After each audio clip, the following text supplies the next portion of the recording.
जय श्री राम। शंखनाद में आपका स्वागत है। महाराष्ट्र में बीएमसी मेयर को लेकर लॉटरी भी निकल गई।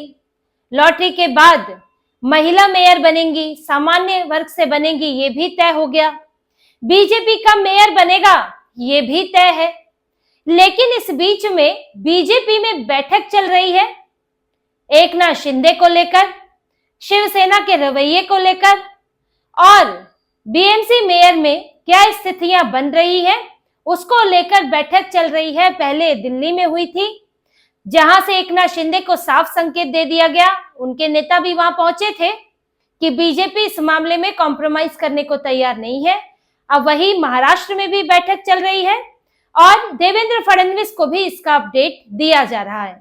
और बीजेपी में जो दो बातें मुख्य तौर पर चर्चा जिनकी हो रही है कि एकनाथ शिंदे का जो रवैया है, जो इनकी मांगे हैं, उनको लेकर बीजेपी को क्या रुख अपनाना चाहिए या क्या रुख सार्वजनिक तौर पर दिखना चाहिए, क्योंकि जो बातें हैं वो अभी अंदर है। एकनाथ शिंदे को जो संदेश दिया जा रहा है वो पार्टी के अंदर, गठबंधन के अंदर है।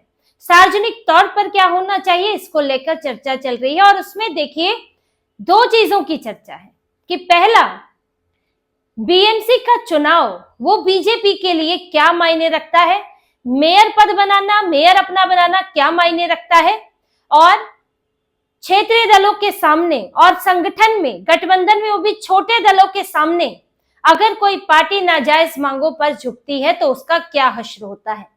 बीजेपी में इस पर बात हो रही है। इनके सीनियर नेताओं का, वरिष्ठ नेताओं का भी कहना है कि इन दोनों बातों को ध्यान में रखते हुए हमें एकनाथ शिंदे को साफ संदेश देना चाहिए कि गठबंधन में रहना है तो गठबंधन में सहयोग करना भी सीखो। देखिए, आपने अभी देखा होगा कि पीएम मोदी गए हैं तिरुवनंतपुरम, केरल गए हैं। केरल में बीजेपी को क्या जीत मिली, तिरुवनंतपुरम में म्युनिसिपल कॉर्पोरेशन का चुनाव जीता, पहली बार बीजेपी का मेयर बनेगा। और पीएम मोदी वहां पर पहुंचे हुए हैं संबोधित करने के लिए लोगों को। क्यों? आखिर एक म्युनिसिपैलिटी का चुनाव था, एक मेयर ही तो बना रहे हैं, क्यों पीएम मोदी गए? क्योंकि केरल में ये एक चीज भी जीतना, एक पद भी जीतना बीजेपी के मनोबल को बढ़ाता है और साथ ही एक संदेश देता है। संदेश क्या देता है कि केरल में बीजेपी ने अपने पांव जमाने शुरू कर दिए हैं, अपनी छाप छोड़नी शुरू कर दी है। जहां केरल से गायब थी वहां पर एक विधानसभा भी जीता और अब वहां पर एक म्युनिसिपैलिटी भी जीती है। तो ये है एक संदेश जो निकल कर आता है किसी सीट से, किसी जीत से। वो जीत भले ही देखने में छोटी लगे लेकिन उसके मायने बड़े होते हैं। और वही है बीएमसी का मेयर। आखिर शिवसेना क्यों कह रही है, एकनाथ शिंदे क्यों कह रहे हैं? उनका बार बार कहना है कि यहां पर हमेशा शिवसेना का मेयर बनता रहा है। जब संयुक्त शिवसेना थी तो उनका मेयर बनता था, तो इस बार भी हमारा ही मेयर होना चाहिए, शिवसेना का मेयर होना चाहिए, 2.5 साल का ही दे दो, ताकि इससे वो एक संदेश दे सके कि यही असली शिवसेना है। और देखो, जब पार्टी टूटी तो किसका मेयर बना? हमारा, यानी कि हम असली शिवसेना है। वो खुद को शिवसेना होने का ठप्पा भी देना चाहते हैं और दूसरा, बीएमसी जैसी बड़ी म्युनिसिपैलिटी पर अपना वर्चस्व भी चाहते हैं। लेकिन जब एकनाथ शिंदे के लिए मायने रखता है तो बीजेपी के लिए कितना मायने रखता होगा कि जो पार्टी लंबे समय से, सालों साल से बाला साहेब ठाकरे के समय से ये चुनाव लड़ रही है और इसमें बराबरी की सीटें हासिल करते हुए भी उस पार्टी ने अपना मेयर नहीं बनाया था पिछले चुनाव में। वो पार्टी आज मेयर बनाने की स्थिति में है तो वो ना बनाए? क्या उससे उसकी पार्टी में गलत संदेश नहीं जाएगा? आखिर कोई भी किसी राज्य में कोई पार्टी मेहनत कर रही है, किस लिए मेहनत कर रही है? जीतने के लिए। आप छोटे से लेके बड़े स्तर तक पहुंचते हैं, पहले आप कुछ सीटें जीतते हैं, कई बार हार भी मिलती है, कई बार कहीं भी नहीं जीत पाते हैं, लेकिन शुरुआत कभी म्युनिसिपैलिटी से होती है, कभी विधानसभा से होती है और एक स्थिति यह आती है कि आप पूरे राज्य में जीत जाते हैं। आज वही स्थिति बीजेपी के नेताओं के साथ है। ये कोई आज की पार्टी तो है नहीं, महाराष्ट्र में कब से पैर जमाने की कोशिश कर रही है। बाला साहेब ठाकरे के साथ चुनाव लड़ा, शिवसेना के साथ चुनाव लड़ा, हमेशा छोटे भाई की तरह रही और कभी इस तरह की आपत्ति नहीं पैदा की जो आज एकनाथ शिंदे कर रहे हैं, जो उद्धव ठाकरे ने की। कभी बार्गेनिंग नहीं की। हाँ, कुछ सीटों को लेकर बाला साहेब ठाकरे से मांग रखी, उन्होंने जो सीटें मंजूर की वो ले ली। पिछली बार भी 82 सीटें थी बीएमसी में, बीजेपी की 84, उद्धव ठाकरे की। लेकिन बीजेपी ने क्या किया कि नहीं, कोई नहीं, हमें मेयर भी नहीं चाहिए, हमें डिप्टी मेयर भी नहीं चाहिए, हमें स्टैंडिंग कमेटी में भी कोई वर्चस्व नहीं चाहिए, आप चला लें बीएमसी। जबकि बीजेपी की सीटें 82 कब आई थी?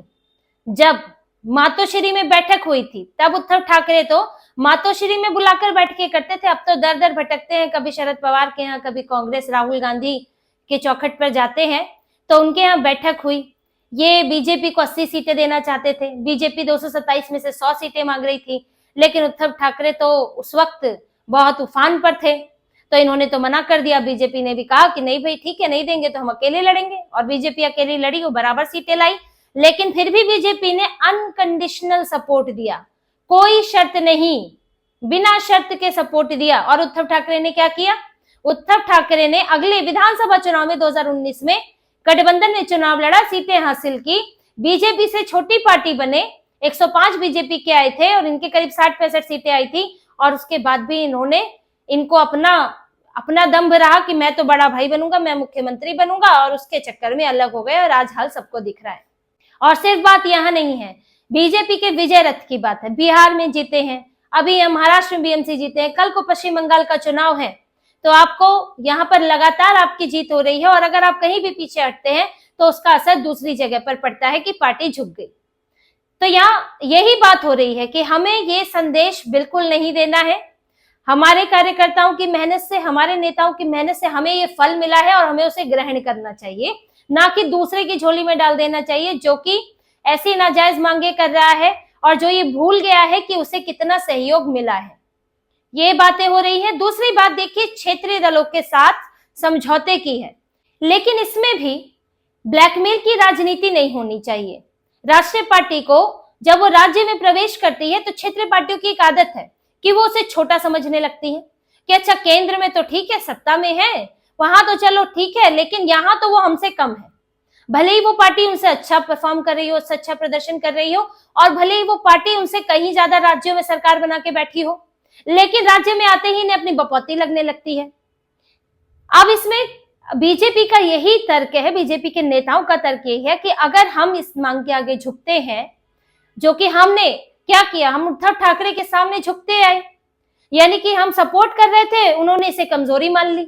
उन्हें लगा कि हाँ बीजेपी में दम नहीं है, स्टैंड नहीं ले सकते, तो झुकाते चलो।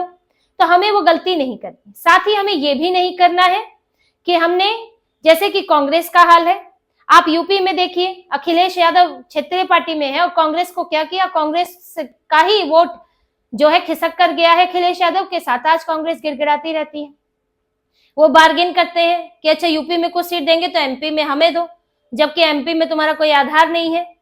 यहाँ पर बिहार आ जाए तो बिहार में राजद के साथ क्या स्थिति है कांग्रेस की, बची खुची हारने वाली सीटें दे दी जाती है। और ममता बनर्जी तो मुंह ही नहीं लगाती, ममता बनर्जी कहती है 2 सीट ले लो, अब कांग्रेस बेइज्जती करवा ले। तो डीएमके के साथ जो चल रहा है वो सबके सामने है। डीएमके मात्र 30-40 सीटें देकर ये कांग्रेस से छुटकारा पाना चाहती है।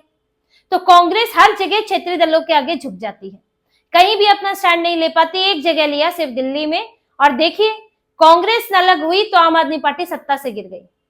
तो कांग्रेस को अपनी ताकत का, यानी कि वो क्षेत्रीय दलों को कैसे मजबूर कर सकती है, कांग्रेस ये देखती ही नहीं और झुकती चली गई, और आज कांग्रेस राज्यों से खत्म हो चुकी है। तो बीजेपी कांग्रेस ना बने, उसके नेताओं का यही कहना है कि हमें नहीं झुकना है। जायज मांगे ठीक है, समर्थन ठीक है, लेकिन इस तरह की नाजायज मांगों के सामने हमें नहीं झुकना चाहिए, क्योंकि एकनाथ शिंदे को हमने बहुत समर्थन दिया है। एकनाथ शिंदे को कोई भाजपा तो तोड़कर लाई नहीं, उनकी अपनी इच्छा थी, क्योंकि उद्धव ठाकरे जब कांग्रेस के साथ और शरद पवार के साथ गठबंधन में बैठ गए तो उनकी पार्टी में विरोध होने लगा था, क्योंकि उद्धव ठाकरे मुख्यमंत्री तो थे लेकिन चलती नहीं थी, चलती थी शरद पवार की और कांग्रेस की विचारधारा से भटकाव हो गया था। तो यहाँ बहुत ज्यादा उनकी पार्टी के अंदर अंदरूनी विरोध पनपने लगा था। उसका फायदा उठाया शिंदे ने, और वो भी उद्धव ठाकरे की नीतियों से खुश नहीं थे, ये उनके भी अपने विचार थे। तो एकनाथ शिंदे ने अलग होना चाहा, उन्हें समर्थन मिला बीजेपी से, चलो दोनों का आपसी फायदा था। लेकिन बीजेपी उस वक्त चाहती तो इन्हें मुख्यमंत्री नहीं बनाती, लेकिन फिर भी बनाया, क्योंकि एक हिंदुत्ववादी पार्टी है, क्योंकि एक ये भी कोई गलत मैसेज वो नहीं देना चाहती थी कि हम पार्टी तोड़कर देखिए अपने आप को और हम हिंदुत्ववादी पार्टी को तोड़कर सत्ता में आना चाहते हैं। तो एकनाथ शिंदे को बनाया गया, उन्हें ये सम्मान दिया गया। लेकिन जब एकनाथ शिंदे की बारी थी सम्मान देने की विधानसभा के बाद, तो वो अड़ गए कि नहीं, मुझे मुख्यमंत्री बनना है। और ये उनका जो ये अड़ियल रुख है, ये खत्म ही नहीं हो रहा है। कभी सीटों को लेकर होता है, कभी बैठकों में नहीं आते हैं। और अभी तो बीएमसी मेयर, जहां पर आप एक समझिए कि एक पार्टी लंबे समय से सत्ता में है, कहीं चुनाव लड़ रही है, उसका सपना है बीएमसी मेयर बनाना, और आप उसके सपने के आड़े आ गए। और वो भी वो पार्टी जो आपकी सहयोगी, आपकी दोस्त है, एक ही विचारधारा की पार्टी, और उसमें भी तरीका कि आप सीधे होटल में लेकर भाग गए। तो आपके ऊपर तो विश्वास ही खत्म हो रहा है अब। तो बीजेपी में यही बात चल रही है कि अब एकनाथ शिंदे वो भरोसे की स्थिति नहीं रही जो पहले हुआ करती थी। और इसीलिए उनको भी अब एक बार हमारी तरफ से सख्त संदेश जाना चाहिए कि बीएमसी का मेयर चाहते हो तो विधानसभा में देख लो कि मेयर के चक्कर में कैबिनेट न चला जाए। 11-11 मंत्री बने हुए हैं एकनाथ शिंदे के सख्त सरकार में। सरकारी योजनाएं अपने नाम पर जब उनके नेता करते हैं कि हमारे डिप्टी सीएम, वो तो अपना मुख्यमंत्री उन्हीं को ही मानते हैं। तो हमारे एकनाथ शिंदे जी ये योजना लाए, महिलाओं की योजना, युवाओं की, बुजुर्गों की योजना, कब ला रहे हो? जब सत्ता में हो तभी तो ये कह सकते हो। सत्ता में कैसे हो? भाजपा की वजह से हो। भाजपा तो अकेली ही बना सकती है सरकार, 132 सीटें हैं। कितनी चाहिए? 15 और चाहिए, वो तो कहीं से भी आ जाएंगे, एकनाथ शिंदे की पार्टी से ही आ जाएंगे।